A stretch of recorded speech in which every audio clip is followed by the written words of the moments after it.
파동의 종류에는 두 가지가 있는데요. 크게 횡파와 종파로 나눌 수가 있습니다. 먼저 횡파의 정의는요. 매질의 진동 방향과 파동의 진행 방향이 수직인 파동을 횡파라고 이야기합니다. 이게 즉 무슨 말이냐면 만약에 이 파동이 앞으로 이렇게 이쪽 방향으로 진행하고 있다고 쳤을 때 지금 이 줄넘기 줄 같은 경우에는 위아래로 밧줄이 위아래로 진동을 하고 있죠. 그래서 이 진행 방향과 파동의 진행 방향과 그 다음에 이 줄의 진동 방향이 서로 수직 방향인 이러한 파동을 횡파라고 이야기합니다. 대표적인 예로는 물결파 등이 있죠. 그럼 먼저 이러한 파동을 자세히 분석해보면요. 파동에서 가장 높이 솟아 올라와 있는 부분을 뭐라고 이야기하냐면 마루라고 이야기합니다. 그리고 반대로 높이 솟아올라 있는 부분이 있으면 아래로 이렇게 둥글게 꺼져 있는 부분이 있죠. 이러한 부분은 횡파의 가장 낮은 곳, 골이라고 합니다. 그리고 우리가 파동의 길이를 잴 때는요. 한 마루와 한 마루까지의 길이를 파동의 길이라고 생각을 하는데요. 이러한 파동의 길이를 뭐라고 하냐면 파장이라고 이야기합니다. 마루에서 마루까지 이거나 아니면 골에서 골까지 해도 상관없습니다. 마지막으로 파동의 가로 길이를 파장이라고 한다면요. 파동의 세로 길이의 절반을 뭐라고 이야기하냐면 진폭이라고 이야기합니다. 좀 더 다르게 설명해 보면요.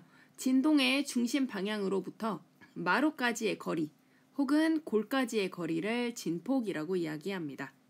사진에서 보는 것처럼 이렇게 용수철이 위아래로 이렇게 크게 흔들리는 파동을 횡파라고 이야기하는데요. 이렇게 용수철이 위아래로 한번 왔다가 내려갔다가 하는데 걸리는 시간이 있겠죠. 이렇게 매질이 한번 진동하는데 걸리는 시간을 뭐라고 이야기하냐면 주기라고 이야기합니다. 또 이러한 용수철을 굉장히 빨리 위아래로 파바바박 흔든다고 생각했을 때 이 용수철의 한 부분이 1초 동안에 몇 번 왔다 갔다 하겠죠. 그러면 이러한 매질이 한 점이 1초 동안에 진동하는 횟수를 뭐라고 이야기하냐면 진동수라고 이야기합니다. 그래서 흔히 단위는 헤르츠를 많이 사용을 합니다. 만약에 어떤 파동의 진동수가 5헤르츠라고 한다면요. 이 파동은 1초 동안에 이 파동은 5번 진동하는구나 이렇게 알 수가 있습니다. 두 번째 파동의 종류로는 종파라는 것이 있습니다. 종파는 매질의 진동 방향과 파동의 진행 방향이 나란한 파동을 종파라고 이야기하는데요. 그게 무슨 말이냐면 이렇게 용수철을요. 선생님이 앞으로 팍 밀었다고 치면요. 용수철이 한 부분은 이렇게 좁혀졌다가 펴졌다가 좁혀졌다가 펴졌다가를 반복하게 됩니다. 선생님이 용수철을 앞쪽으로 밀었으니까 파동의 진행 방향은 앞쪽이 되겠고요. 그 다음에 매질의 진동 방향은 얘가 용수철이 조였다가 풀렸다가 하는 것이기 때문에 이 용수철이 앞으로 갔다가 뒤로 갔다가 한다고 생각하시면 됩니다.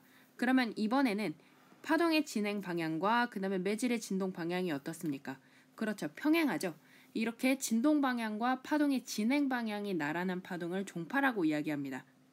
이러한 종파 형태에서는 더 높은 곳과 낮은 곳이 횡파처럼 없기 때문에 마루와 골은 없겠죠. 그리고 진폭도 없습니다. 하지만 파장의 길이는 파악할 수 있는데요. 파장은 가장 모여있는 곳부터 그 다음 모여있는 곳까지의 길이를 파장이라고 파악을 합니다. 혹은 가장 멀리 떨어져 있는 부분, 듬성듬성한 부분과 그 다음 듬성듬성 떨어져 있는 부분까지의 길이를 똑같이 파장이라고 얘기할 수 있습니다. 이러한 종파의 대표적인 예로는 소리가 있습니다.